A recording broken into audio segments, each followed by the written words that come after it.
Good morning 11th class. Home science first के lesson number 7 उत्सर्जन तंत्र। इसमें आज हम समझेंगे उत्सर्जन तंत्र के विभिन्न अंग। कल हमने आपको समझाया था कि उत्सर्जन तंत्र क्या होते हैं।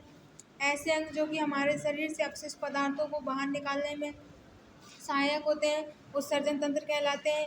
उस मलोत्सर्जन तंत्र में भाग लेने वाले अंग निम्न है। पहला है त्वचा। यूरिया, यूरिक अम्ल, कार्बन डाइऑक्साइड, जल तथा अनावश्यक लवणों को त्वचा पसीने के रूप में बाहर निकालने का कार्य करती है।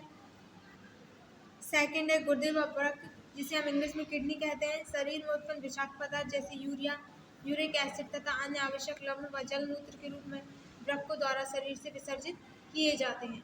बड़ी आंत तथा मलाशय, ये हमारे भोजन के पाचन व शोषण के पश्चात अपशिष्ट पदार्थों को मल के रूप में बाहर निकालती है। त्वचा की संरचना।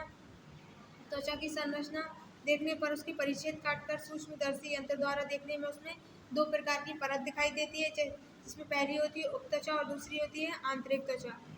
ये हमारे त्वचा की रचना है।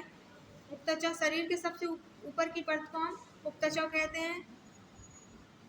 ऊपरी त्वचा कठोर होती है तथा चपटी व उभरी कोशिकाओं से बनी होती है। इन कोशिकाओं का कोई आकार नहीं होता, केवल कुछ सूत्र या रेखाएं दिखती हैं। उन कोशिकाओं में कोई केंद्रक नहीं होता जिनसे उनकी विशेषता का ज्ञान हो। उनमें निरंतर तोड़फोड़ होती रहती है तथा मरम्मत होती रहती है। हमारी उपत्वचा जो कि हम अपनी त्वचा को देखकर अनुमान लगा सकते हैं।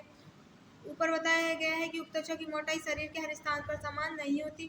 त्वचा पर छोटे छोटे छिद्र होते हैं जिन्हें हम रोमकूप कहते हैं, और इन्हीं से हमारे शरीर के अवशिष्ट पदार्थ यानी कि पसीना निकलता है।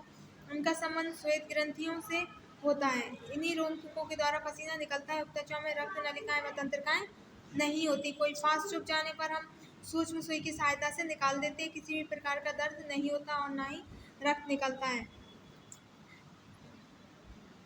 हमारी जो उपत्वचा होती है इसका रंग गोरा और काला हो सकता है।